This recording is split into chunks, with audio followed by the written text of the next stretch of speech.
यहाँ हमारे पास है 2020 का हम एक क्वेश्चन पेपर सॉल्व करेंगे। ठीक है, यूपी बोर्ड का मैथमेटिक्स का। ठीक है, सेट 1 है हमारा। तो इसमें हम आज जो है जो क्वेश्चंस होंगे, ठीक है, हम वो टॉपिक वाइज उठाया करेंगे। ठीक है, जैसे कि आज हम ले रहे हैं मैट्रिक्स। ठीक है, तो हम इस क्वेश्चन पेपर में जितने भी मैट्रिक्स के क्वेश्चन होंगे उन सारे क्वेश्चंस को डिस्कस करेंगे। ठीक है, ऐसे करके हम नेक्स्ट वीडियो में कोई नेक्स्ट पार्ट उठाएंगे, उसको सॉल्व करेंगे। उसके बाद तीसरी वीडियो में कोई दूसरा टॉपिक उठाएंगे, उसको सॉल्व करेंगे, उसके सारे क्वेश्चंस और उन क्वेश्चन से रिलेटेड जो भी उनको सॉल्व करने का जो भी तरीका होगा वो डिस्कस करेंगे। ठीक है, इसके बाद तो आज हमारा क्या है, मैट्रिक्स। तो सबसे पहले हम देखते हैं इसमें मैट्रिक्स को सॉल्व कैसे करते हैं। ठीक है, तो पहले मैट्रिक्स के बारे में देख लेते हैं। मैट्रिक्स होता क्या है? तो मैट्रिक्स क्या होता है? अरेंजमेंट ऑफ एलिमेंट होता है। ठीक है, किस में अरेंजमेंट करना? एलिमेंट्स को रो या कॉलम में, रो और कॉलम में अरेंज करना ही क्या कहलाता है? मैट्रिक्स कहलाता है। ठीक है, ये जो हमारी हॉरिजॉन्टल लाइंस होती हैं मैट्रिक्स में वो क्या कहलाती हैं? रो कहलाती हैं। ठीक है, क्या कहलाती हैं? रो। ठीक है, और जो हमारे वर्टिकल कॉलम्स होते हैं ये हमारे क्या कहलाते हैं? कॉलम। ठीक है, ये हमारे क्या कहलाते हैं? कॉलम। तो जैसे कोई मैट्रिक्स है हमारे पास 1 2 3 4, तो इसमें ये क्या है? 1 3, ये क्या है? रो। ये क्या है? ये रो, यानी कि फर्स्ट रो सेकंड रो। ये क्या है? हमारा फर्स्ट कॉलम। ये हमारा क्या है? Second column. ठीक है, ठीक है, ये हमारे हो गए कॉलम। और इनकी एलिमेंट की जो होती है वो पोजीशन हम कैसे निकालते हैं? ठीक है, आगे काम आएगी हमको। तो एलिमेंट की पोजीशन जो होती है वो भी, जैसे कि इसमें देखो 1 3 2 4। ठीक है, तो इसमें जैसे ये क्या है? एलिमेंट, मतलब ये कौन सा एलिमेंट है? 1 है। ये 1 एलिमेंट की पोजीशन क्या है? इसको हम कैसे बोलेंगे? ये 1 एलिमेंट कहाँ पर है मैट्रिक्स में? ये तो हमको पता है कि 1 है, लेकिन मैट्रिक्स में कहाँ पर है ये हमको अगर किसी को बताना है तो हम कैसे बताएंगे? तो इसके लिए होता है, देखो सबसे पहले ये कौन सी रो में है? तो पहली रो है। ठीक है, इसके बाद कॉलम कौन सा है? पहला कॉलम है। ठीक है, ये दोनों इंटरसेक्ट कर रहे हैं, तो कौन सी रो में और कौन से कॉलम में है ये क्या बताए? ये क्या हो गई हमारी इसकी पोजीशन?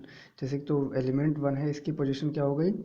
A11, यानी कि ये A11 क्या है? इस एलिमेंट की पोजीशन, यानी कि फर्स्ट रो फर्स्ट कॉलम पे है ये एलिमेंट। ऐसे ही इस 4 की निकाल लो पोजीशन, तो इसकी पोजीशन क्या आएगी? रो कौन सी है? सेकेंड। कॉलम कौन सा है? सेकेंड, यानी कि A22 इज इक्वल्स टू 4। ठीक है, ऐसे ही हम निकालेंगे 2 की पोजीशन निकालेंगे, तो ये क्या है? Second row first column. A21 is equals to क्या है हमारा? A21 हमारा क्या आया? क्या आएगा? A21 second row first column, तो कितना आएगा? 2। तो ये ऐसे हमारी क्या निकल जाएगी? पोजीशन निकल जाएगी। ठीक है, अब वो कुछ चीज़ें होती हैं ध्यान रखने लायक, जैसे कि मैट्रिक्स में यहाँ पर देखो हमारा जो क्वेश्चन है क्या है? Cos theta, matrix cos theta minus sine theta cos theta. इसका ऑर्डर क्या है? 2/2। 2/2 का मतलब क्या है? दो रो हैं, दो कॉलम है। ठीक है, देखो एक रो ये है, दूसरी रो ये है, एक कॉलम ये है, एक कॉलम ये है, यानी कि कितने? 2 कॉलम हैं और 2 रो हैं, तो ये क्या हो गया? 2/2। अगर कोई मैट्रिक्स है हमारे पास इस टाइप की 1 2 3 4 5 6, तो इसमें क्या है? इसका ऑर्डर क्या होगा? तो गिन लेते हैं। कॉलम रो कितनी है? 1 2 3 रो हैं, और कॉलम कितने? 1 2 3, 3/2। ये मैट्रिक्स हमारी क्या हो गई? 3/2 की। ठीक है, तो अब ये कितनी? 2/2 की है, ये भी 2/2 की है।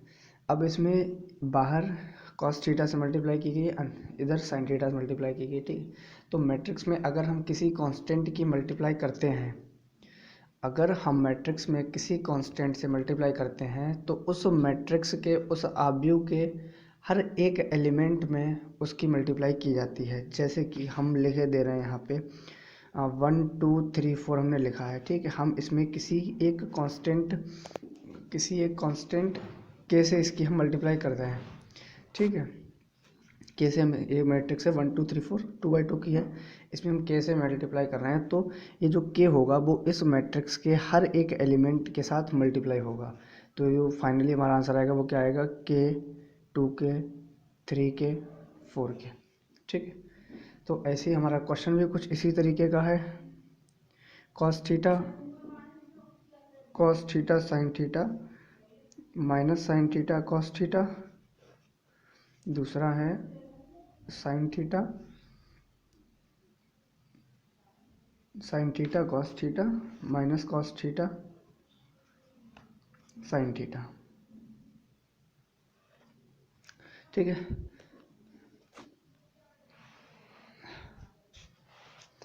तो इसको देखिए यहाँ पर अब इस कॉस थीटा की मल्टीप्लाई किससे, अंदर हर एक एलिमेंट से होगी। ठीक है, इस कॉस थीटा की इससे होगी, इससे होगी, इससे होगी, इससे होगी, हर एक एलिमेंट से। तो क्या हो जाएगा, cos theta into cos theta.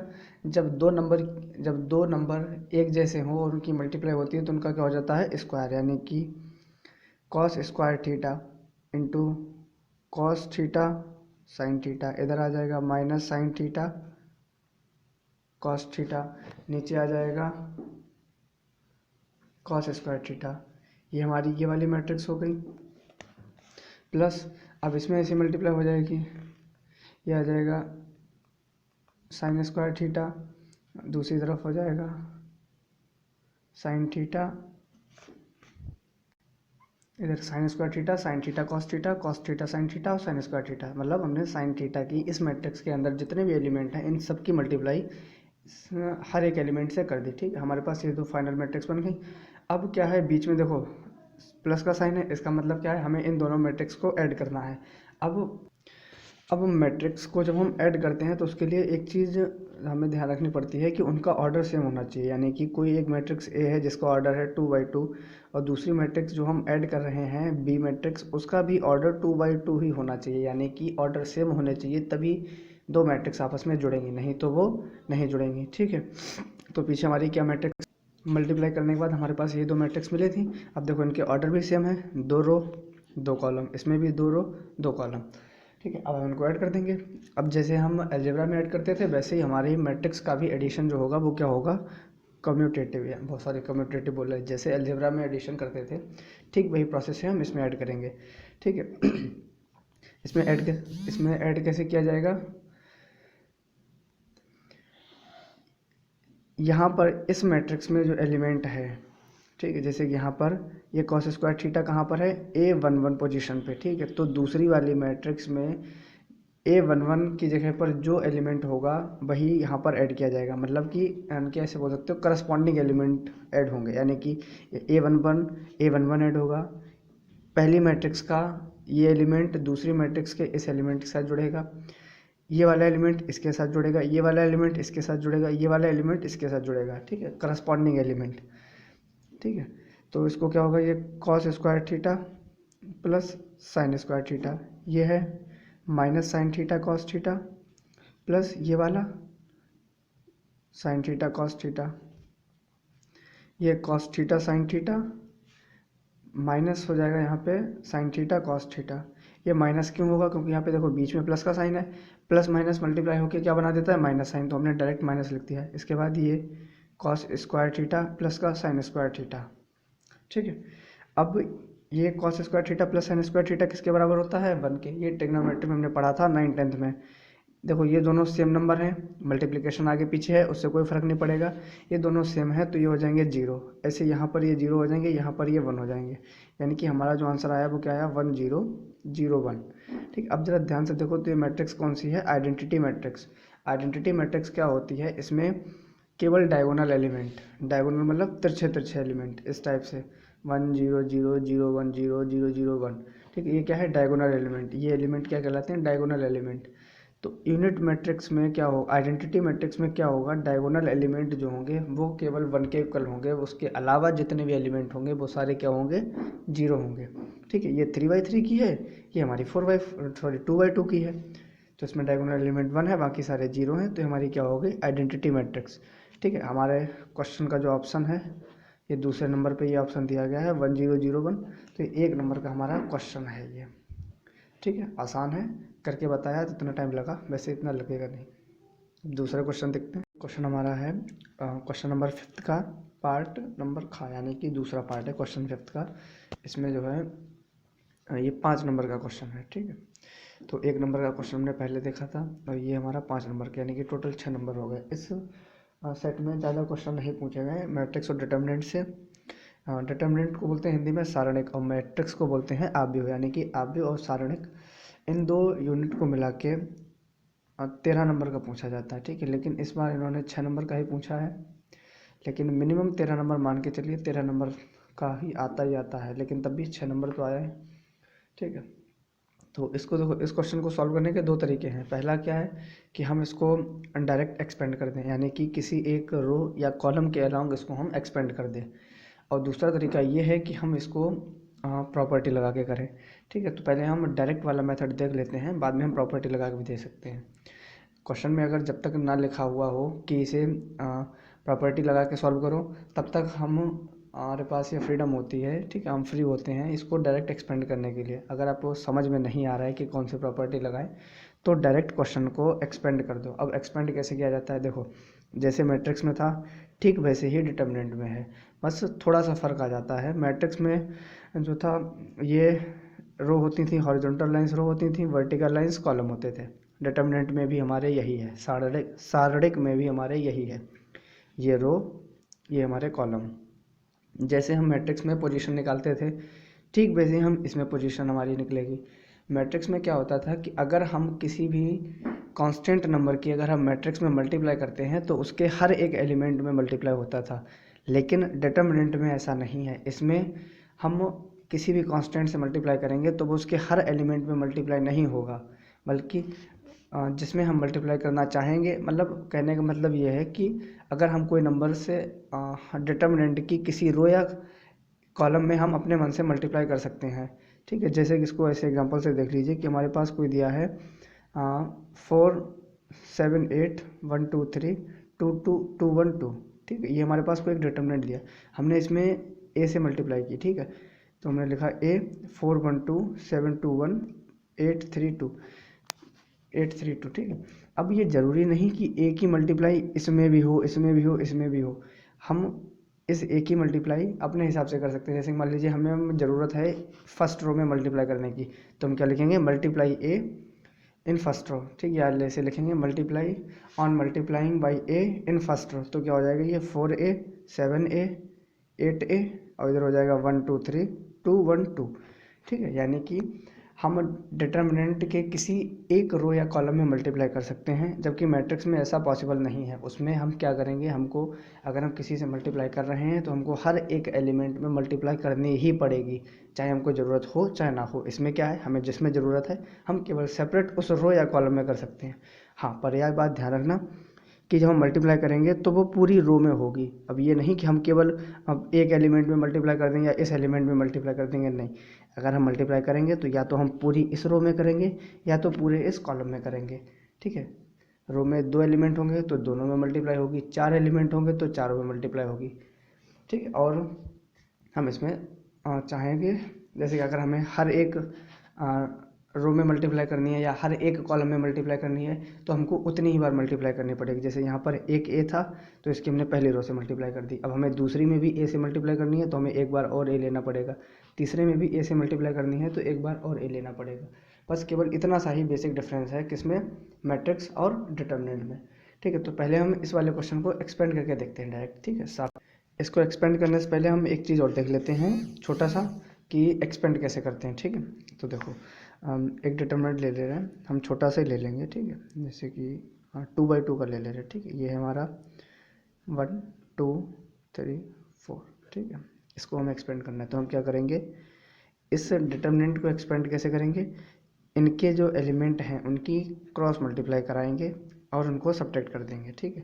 Cross multiply जैसे कि ये और ये, यानी कि इस 1 की मल्टीप्लाई जो होगी वो 4 से होगी, यानी कि 1 × 4, माइनस कर देंगे दूसरे वाले क्रॉस एलिमेंट को, 2 × 3, ठीक है। 4 - 6 = -2, यानी कि इस डिटर्मिनेंट की वैल्यू कितनी है, -2, ठीक है। ऐसे ही एक्सपेंड होगा। ये डिटर्मिनेंट जो है ये मिनिमम ऑर्डर इसका होना ही चाहिए 2/2 का, इससे कम का नहीं हो सकता। मैट्रिक्स हमारी एक एलिमेंट की भी हो सकती है, ठीक है, 2 एलिमेंट की भी हो सकती है, जीरो मैट्रिक्स भी हो सकती है जिसमें 0 एलिमेंट हो, ठीक है। 0 एलिमेंट का मतलब ये है कि उसके सारे एलिमेंट 0 होने चाहिए, ठीक है। डिटर्मिनेंट हमारा क्या है, इसमें हमारा 2/2 का डिटर्मिनेंट होना ही चाहिए, ठीक है। इससे बड़ा अगर डिटर्मिनेंट हमारे पास आता है तो हम उसको क्या करेंगे, छोटे छोटे डिटर्मिनेंट में तोड़ लेंगे, ठीक है, कैसे, जैसे मान लो 3/3 का है तो उसको हम 2/2 का डिटर्मिनेंट बना के फिर हम इसी तरीके से सॉल्व कर लेंगे। यानी कि हमको डिटर्मिनेंट कितना भी बड़ा मिल जाए, सारणिक हमें कितनी बड़ी क्यों ना मिल जाए, उसको हमें तोड़ के लाना है 2/2 पे। 2/2 से हमें फिर ये वाला करना है, इसके बाद हमें ये सॉल्व कर देना है, आंसर हमारा यहीं से आएगा। ठीक है, अब देखते हैं हम इसको, ये हमारा कैसे होगा। तो देखो ये हमारी रो है, ये भी रो है, ये भी रो है, ये कॉलम, ये कॉलम, ये कॉलम। ठीक है, इनमें जो होते हैं वो हमें कुछ चीज़ों का ध्यान रखना पड़ता है, जैसे कि हम जब इसको एक्सपेंड करेंगे, ठीक है, तो हम किसी एक रो या एक कॉलम के अलॉन्ग एक्सपेंड करेंगे। ठीक है, एक रो या एक कॉलम का मतलब क्या है, अगर हम कोई रो ले रहे हैं तो इस रो का ये वाला एलिमेंट, ये वाला एलिमेंट, ये वाला एलिमेंट, इनके अलॉन्ग एक्सपेंड करेंगे और इन तीनों एलिमेंट को हम प्लस और माइनस के साइन के साथ कंबाइन करेंगे। जैसे कि a प्लस बी है, इसको हम प्लस के साथ लेंगे, b को जो मिडिल वाला होगा उसको हम माइनस के साथ लेंगे और जो लास्ट वाला होगा उसको हम प्लस के साथ लेंगे। यानी कि ये प्लस माइनस साइन अल्टरनेट चलेंगे। यहाँ पे एक और रो होती तो वो हम माइनस की ले लेते। अब वो पूछोगे कि नीचे वाला हम कैसे लेंगे साइन, तो इनको अल्टरनेट फिर चला दो, ये प्लस है, ये माइनस का होगा, ये प्लस का, ये माइनस का, ये प्लस का, ये माइनस का, ये प्लस का, ये माइनस का, ये प्लस का। ठीक है, यानी कि पहला एलिमेंट हमें प्लस से स्टार्ट करना है, उसके बाद सारे एलिमेंट हमें पहला एलिमेंट जो होगा वो प्लस साइन के साथ स्टार्ट होगा, बाकी सारे एलिमेंट जो होंगे हमारे वो कैसे स्टार्ट होंगे, अल्टरनेट साइन के साथ। एलिमेंट का साइन जो होगा वो अल्टरनेट साइन होगा, जैसे कि प्लस फिर माइनस फिर प्लस फिर माइनस। तो अब इसको हम एक्सपेंड करते हैं। ठीक है, तो देखिए इसको कैसे करते हैं कहाँ गया, हाँ, तो हम रो के अलॉन्ग एक्सपेंड करेंगे पहली वाली रो। तो इसको हम क्या करेंगे, हमने क्या बताया था, कितना भी बड़ा डिटर्मिनेंट क्यों ना हो, अगर 3/3 का है तो हम 2/2 का डिटर्मिनेंट में बना लेंगे। ठीक है, तो 3/3 का ये हमारा डिटर्मिनेंट है, क्योंकि देखो ये 1 2 3 रो है, 1 2 3 कॉलम है, यानी कि 3/3 का हो गया। ठीक है, तो अब चलो देखो, इसको पहला एलिमेंट लेते हैं हम, a प्लस बी ले लिया, इसके बाद अब हम a प्लस बी ले लिया। अब इस a प्लस बी के अलॉन्ग जो रो है उस रो को, ठीक है, और जो कॉलम है उस कॉलम को थोड़ी देर के लिए मान लो कि है ही नहीं हमारे पास। ठीक है, हमने a प्लस बी के मतलब इस वाली रो के अलॉन्ग एक्सपेंड कर रहे हैं, तो हमने a प्लस बी लिखा, फिर हम थोड़ी देर के लिए माने ले रहे हैं कि हमारे पास ये और ये वाला रो और कॉलम है ही नहीं। अब जब हम ये ऐसा मान लेंगे तो हमारे पास क्या बचेगा, CA AB, यानी कि 2 रो बचेंगी और 2 कॉलम बचेंगे। ठीक है, ध्यान से देख लेना फिर से एक बार अगर ना समझ में आए, कि जिस एलिमेंट के अलॉन्ग हम एक्सपेंड करेंगे उस एलिमेंट के अलॉन्ग जो रो होगी और जो कॉलम होगा उसको हम डिलीट कर देंगे, और डिलीट करने के बाद हम ये देखेंगे कि हमारे पास क्या बचता है, तो हमारे पास 2 रो और 2 कॉलम बचेंगे। ठीक है, तो ये 2 रो और 2 कॉलम मिलके हमारा क्या बना रहे हैं, 2/2 का डिटर्मिनेंट। तो हम इनको डिटर्मिनेंट की फॉर्म में लिख लेंगे। ठीक है, इस टाइप से। ऐसे ही अब देखो, पहला एलिमेंट हमने किसके साथ, प्लस के साथ लिखा, अब दूसरा एलिमेंट माइनस के साथ, तो माइनस का b, हमने माइनस बी लिया है। ठीक है, देखो दूसरा साइन किसके साथ, माइनस के साथ लेंगे, तो हमने माइनस बी लिख दिया। अब क्या बताया हमने कि जिस एलिमेंट हम लिखेंगे, जो एलिमेंट लिखेंगे उसके अलॉन्ग जो भी रो होगी और जो भी कॉलम होगा उसको हम कुछ देर के लिए डिलीट कर देंगे। ठीक है, तो हम इसके अलॉन्ग क्या करेंगे, बी लिया है तो बी के अलॉन्ग ये कॉलम है, ये रो है। ठीक है, तो इन दोनों को डिलीट करने के बाद तो देखो क्या बचता है, ये वाला, ये वाला, ये वाला, ये वाला। ठीक है, तो ये क्या है, 1 2 3 4, मतलब 1 2 रो 2 कॉलम। ठीक है, तो क्या फिर से हमारा 2/2 का डिटर्मिनेंट बन गया, तो हम इसको लिख देंगे यहाँ पे b प्लस सी और c प्लस ए, और उधर क्या बचा हमारे पास, a और b। ऐसे ही अब हम तीसरा एलिमेंट लेंगे। ठीक है, तीसरा एलिमेंट हमारे पास क्या होगा, प्लस का c। ठीक है, तीसरा एलिमेंट हमारे पास क्या है, प्लस का c। अब जब हम c ले रहे हैं तो c, अब देखो c के अलॉन्ग जो रो होगी और जो कॉलम होगा वो हम मान लेंगे कि डिलीट है, मतलब हमने डिलीट कर दिया उसको। ठीक है, तो ये और ये क्या बचता है, इतना सा, ये क्या है, 2/2 का एक डिटर्मिनेंट ही तो है, तो b प्लस सी और c प्लस ए, सी ए। ठीक है, यहाँ पे देखो ये आ गया। अच्छा, जो हमने बोला था कि हमारे पास डिटर्मिनेंट कितना भी बड़ा हो उसको हम क्या करेंगे, जब एक्सपेंड करेंगे तो हम इसको 2/2 के ऑर्डर में तोड़ देंगे। ठीक है, हमने ठीक वैसा ही किया। हमारा डिटर्मिनेंट क्या था, 3/3 का था, इसको हमने क्या किया, तोड़ के हम 2/2 का डिटर्मिनेंट हमने बना दिया। ठीक है, अब इसको जैसे हमने डिटर्मिनेंट सॉल्व करना बताया था, कौन सा वाला, ये वाला, ठीक, वैसे इसको सॉल्व कर लेंगे इस डिटर्मिनेंट को, और ये जो आगे एलिमेंट लिखे हैं इनकी मल्टीप्लाई करा देंगे, सिंपल हो गया अब। तो देखो इसको हम कैसे करेंगे, ए प्लस बी तो हमें लिखना ही लिखना है, इसके बाद एक हम बड़ा सा ब्रैकेट लगा देंगे, ठीक है। इसके बाद अब देखो क्रॉस मल्टीप्लाई, तो इस सी की इस बी के साथ मल्टीप्लाई करेंगे तो क्या हो जाएगा, बी सी। अगर थोड़ी भी अलजेब्रा आपको आती है तो अंक अलजेब्रा यानी कि बीजगणित आती है तो मल्टीप्लाई कर लेंगे आप, ठीक है। माइनस इसके बाद क्या होगा, ये a इंटू ए माइनस का ए स्क्वायर, ठीक, इतना ही है हमारे पास, तो हमने बंद कर दिया। माइनस बी दूसरा वाला सॉल्व करेंगे। अब देखो इस b प्लस सी की b से मल्टीप्लाई कराएंगे तो b प्लस सी इंटू बी, माइनस इस c प्लस ए की हम a से मल्टीप्लाई कराएंगे तो a प्लस सी, ठीक। इसके बाद प्लस का इसके बाद हमारे पास है c, इसके बाद है प्लस का c। तो अब c वाला देखो b प्लस सी की a से मल्टीप्लाई कराएंगे, c प्लस ए की c से मल्टीप्लाई कराएंगे तो b plus c a minus का c प्लस ए, ठीक है। कुछ अलग नहीं किया हमने, बस सिंपल सी अलजेब्रा यूज की है, ठीक है। अब आगे देखो इसको, देखो ये वाला तो हमारा सिंपल सा है, इसमें कुछ हमें तोड़ने की ज़रूरत नहीं है, तो हम इसकी डायरेक्ट मल्टीप्लाई कराएंगे तो क्या है, ये a plus b c minus a square minus का b। अब इसमें देखो क्या है, ये इधर मल्टीप्लाई कराओ तो क्या आएगा, b into b square plus का बी सी माइनस का ए स्क्वायर। अब देखो माइनस है जब बाहर माइनस होगा, ठीक है, और उसके बाद ब्रैकेट लगी है, जैसे कि यहाँ पर माइनस है इसके बाद ब्रैकेट लगी है, तो इस ब्रैकेट के अंदर के सारे साइन हमारे अपोजिट हो जाएंगे, ठीक है। क्या हो जाएगा, अपोजिट हो जाएगा सारे साइन।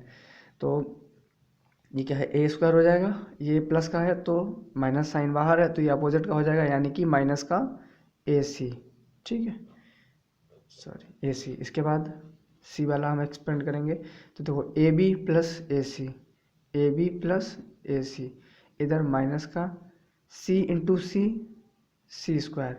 अब ये अंदर प्लस है माइनस बाहर है तो अंदर के सारे साइन कैसे हो जाएंगे, उल्टे, तो प्लस है तो माइनस का हो जाएगा ए सी। अब देखो यहाँ पर क्या है, ये ए सी और ये ए सी कैंसिल हो जाएगा, देखो भाई ये प्लस का है ये माइनस का है, ठीक है। और यहाँ पर ये तुम्हारा जो है, ठीक है, हाँ ठीक है। इसके बाद अब हम इनकी मल्टीप्लाई कराते हैं तो ये आएगा हमारा, देखो ये हमारा आ जाएगा, इस पहले हम इसकी कराएंगे, इस ए वाले की अंदर इससे, फिर उसके बाद इस बी की मल्टीप्लाई इससे, ठीक है। तो क्या हो जाएगा, देखो ए b c minus a square plus का b c minus a square, ठीक है, माइनस का बी। अब देखो यहाँ पे b square minus a square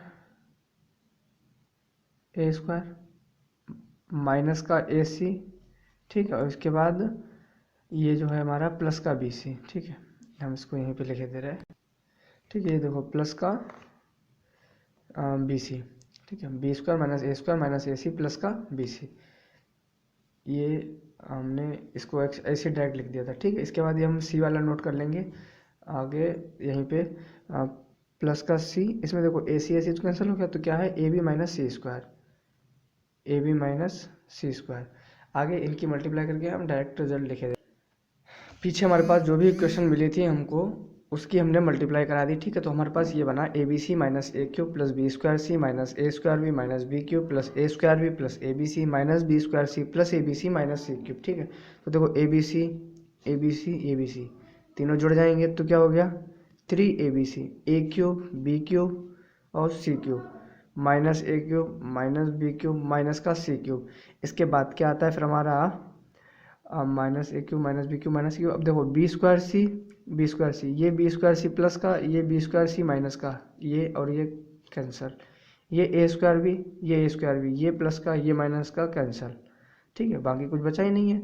और हमको आंसर में लाना क्या था, हमारा आंसर क्या था, मतलब हमको चाहिए क्या था, a b c minus a square, नहीं सॉरी गलत लिख दिया हमने, ए स्क्वायर नहीं ए क्यूब था, ए cube B cube C cube, ठीक है। ये 3abc ए cube B cube C cube, ठीक है, हमारे पास आ गया रिजल्ट, ठीक है। तो ये हमने क्या किया था, डायरेक्ट एक्सपेंड करके किया था। इसके बाद हमारे पास कुछ प्रॉपर्टीज़ भी हैं जिनके मदद से हम क्वेश्चन सॉल्व भी कर सकते हैं। अगर एग्जाम में कोई क्वेश्चन आ जाए, आपको ना सॉल्व हो रहा हो, तो आप डायरेक्ट उसको एक्सपेंड कर दीजिए इसी मेथड से, ठीक है। एक्सपेंड करने का केवल और केवल एक ही तरीका है, जो भी बताया।